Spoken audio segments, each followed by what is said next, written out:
From Hollywood, it's time now for Bob Bailey as Johnny Dollar. Ready with your party in Hartford, Connecticut, Mr. Dollar. Go ahead, please. Hello, Mr. Barth. Yes? This is Johnny Dollar. Johnny, what's up? Now listen carefully, Ed. I've just been shot. What? Oh, it's nothing serious. I'm backstage at the Elmar Theater in the Bronx. Johnny... I'm all right. Now listen to me. I got a tip from old Mike Cairn, a convict, that a man named Joe Panny might have had something to do with the McCormack case a few years ago. Yes, a jewelry case, $100,000. Well, Panny's been murdered. I didn't get a chance to learn anything from him, but I have learned that Panny's ex-wife is married to Julian McCormack. You've contacted our New York office? I've been trying to get your man Frank Porter at his home, but no one answers. It's going to be pretty nasty for Allied Casualty if she plotted with this Joe Panny to rob McCormack. Yeah. Do you want me to wait and let Frank Porter handle it? No. You go ahead. If somebody's throwing bullets around, they'd better be stopped before... Oh, well... By me rather than Frank Porter, huh? Okay.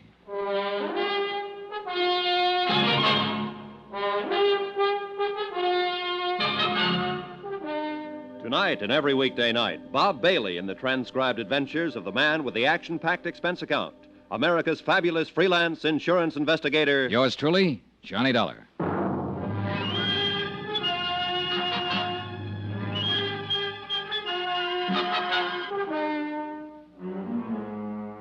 Expense account submitted by Special Investigator Johnny Dollar to the Allied Casualty and Insurance Company Limited, Markham Building, Hartford, Connecticut.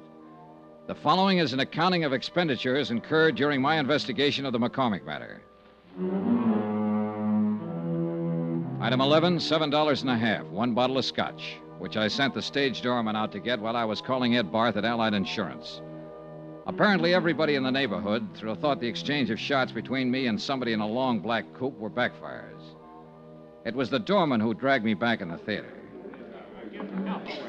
You got yourself a burn there, mister. It's just a graze. I sure don't get you. Calling insurance people and not police. Somebody fires a gun at you, call the cops. Have another drink. That's the way it seems. Hey, where you going? You should see a doctor. Later. I went back outside in the alley where the shooting had taken place. 10 minutes of looking around, and I dug a pair of .38 slugs out of a telephone post.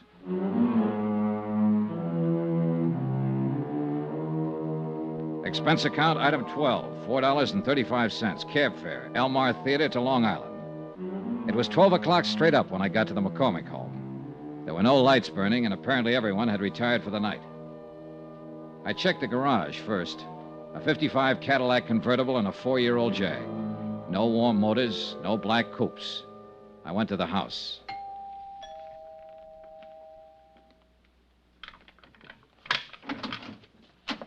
Oh, it's you. Hello, Mrs. McCormack. No, please. Please don't come in here. My husband. Oh, please. I don't know who you are, but I remember meeting you at the hotel the other day. I'm Johnny Dollar, an insurance investigator. Insurance? Oh. Well, there must be some way we can fix this up. Talk to me tomorrow. I'll meet you somewhere. How can you fix up murder?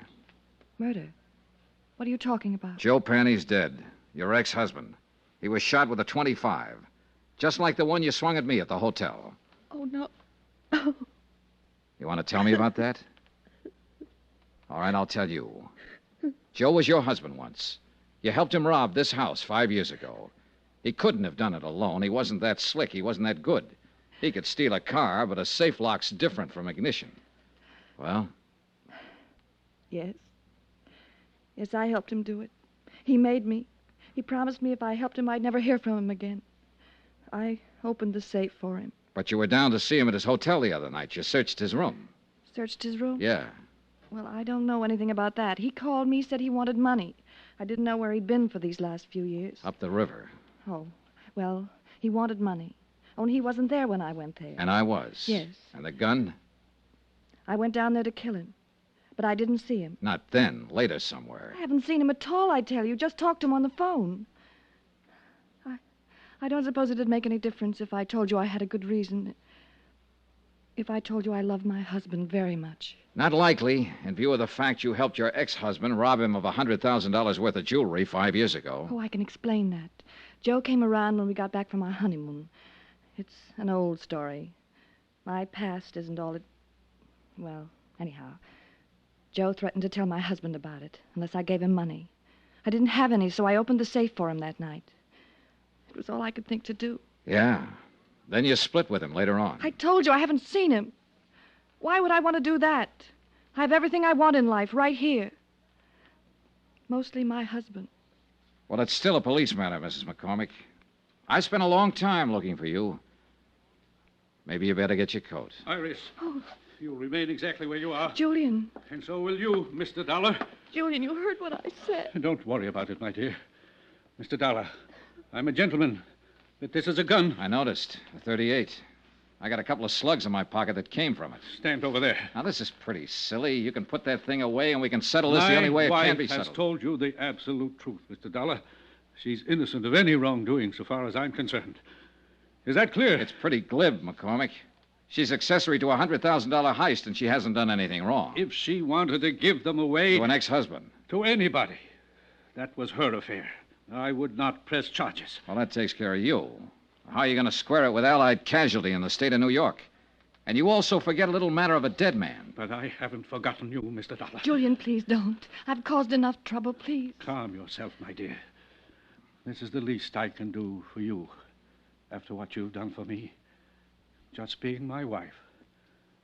Mr. Dollar, will you accept money? Not enough for murder. 50, 100,000?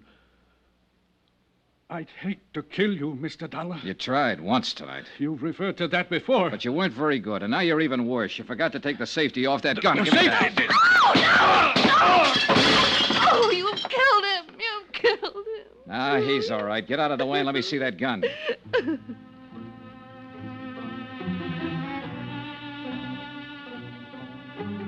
I wasn't interested in either one of them for the moment.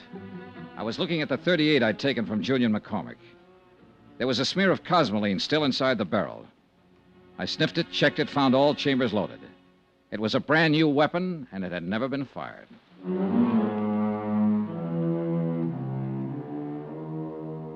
Expense account item 13, $5.50, cab fare again, this time from Long Island to an apartment in Queens. The man I wanted to see was Allied Casualties man Frank Porter. He lived in a very polite neighborhood. That's apartment 203, but Mr. Porter is not in, sir. I'll wait for him. Yes, sir. It's all right if I sit in your lobby, isn't it? Oh, yes, sir. Yes, sir, but I'd prefer that you waited somewhere else. You would? Well, this is a rather exclusive apartment building, sir, and we don't like people loitering in the lobby. Well, I'm on a pretty exclusive mission. But you don't like the mud on my clothes and the tear on my coat, huh? Are you a friend of Mr. Porter's? Yeah. Good friend? He wouldn't mind if I waited in his apartment, if that's what you mean. No, sir. Impossible. But a couple of bucks can do wonders sometimes. It was quite a layout. Books, pictures, furniture, and whatnots that make living at home pretty agreeable. I propped myself up on a stool at Frank's little bar, poured myself a drink, and sat there waiting for him. I was like that a half an hour later when he showed up. He looked a little unsteady on his feet. Well, gee whiz. Johnny Dollar. Hi. You're the last person in the world I expected to see. I'm glad to light and let you in. I didn't think you'd mind. No, not at all.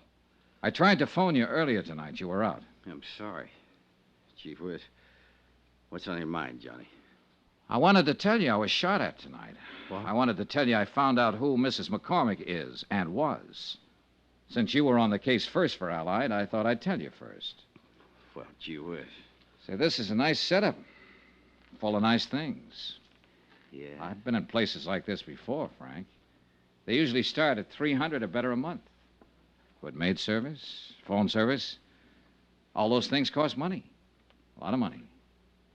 Don't they, Frank? Gee whiz. When'd you tumble to it, Johnny? A little while ago, when I was out on Long Island, Julian McCormack made me a proposition. He finally offered me $100,000. A lot of money. He sounded like he'd had experience making propositions. I should have tumbled to it a couple of days ago when you phoned the parole office after I left you. You used my name when you asked for Joe Panny's address. Yeah. I wondered if your tip was on the right track. I didn't figure Joe Panny was eligible for parole so quick. I had to get to him before you did. He wasn't the kind to keep his mouth shut. You shut it for him, didn't you, Frank? Mind if I sit down, Johnny? Now, go ahead. They'll be strapping you down one of these days. Gee whiz. No 150 a week investigating claims by nice places like this. It was one of those lucky things, Johnny. When I was called to Long Island to investigate that heist 5 years ago, I met McCormack's wife. Happened to recognize her as Joe Penny's ex. And you knew McCormack was in love with his wife enough to pay you to keep quiet. I gave him service for his money. The cops would have broken that case in 24 hours, but I covered up all the tracks I could find. And I made it real safe by seeing Joe send up the river. How? Just tipped off the cops to some of his hot car deals, and they picked him up. He happened to be carrying a gun, so he got the works. Then you just sat around drawing blackmail from McCormack. Gee whiz. Don't look at me like that, Johnny. Every guy has his price. How about you? That's the second offer I've had tonight. It's a good one. Joe Penny was a dumb guy. He picked up that jewelry and went right downtown and plunked it in a safe deposit box. It's been sitting there all the time he was up the river. Still worth... Sorry, Frank. You sure? I'm sure. Gee whiz. Gee whiz, Johnny, you are a good dick. You don't buy off. I just wanted to see, I guess. Sure, Frank. Well, do we go in quietly? You'd be surprised, Johnny, how quiet. You better dial for an ambulance if you want me to go to the trial. What? You were good in that alley back of the theater tonight, Johnny, when I tried to knock you off. I followed you all night looking for my chance. You nicked me twice. Dial the doc. Quick. Gee whiz, it hurts. He died right there, without saying another word.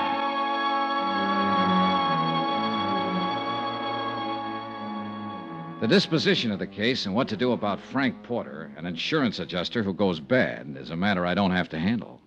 And I'm glad. Expense account item 14, hotel and board in New York City, $79.30. Item 15, $84, legal fees and incidental expenses involved in locating the widow of Mike Cairns, who it seems is still alive somewhere in Iowa and will accept half the reward as promised. Item 16, $14 even, transportation back to Hartford. Expense account total, $265.91. Remarks? Gee whiz.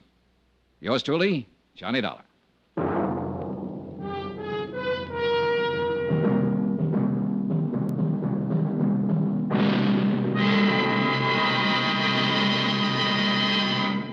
Now, here's our star, Bob Bailey, to tell you about next week's story. Thanks. Next week, the story of a ship, the Molly K. Destination, Davy Jones' locker. Join us, won't you? Yours truly, Johnny Dollar. Yours truly, Johnny Dollar, is transcribed in Hollywood. Written by John Dawson, the entire production is under the direction of Jack Johnstone. Heard in this week's cast were Mary Jane Croft, Virginia Gregg, Marvin Miller, Forrest Lewis, Frank Gerstle, Herb Butterfield, Herb Ellis, Tony Barrett, Ken Christie, Jack Crucian, and Junius Matthews. Be sure to join us on Monday night, same time and station, for another exciting story of yours truly, Johnny Dollar. Roy Rowan speaking.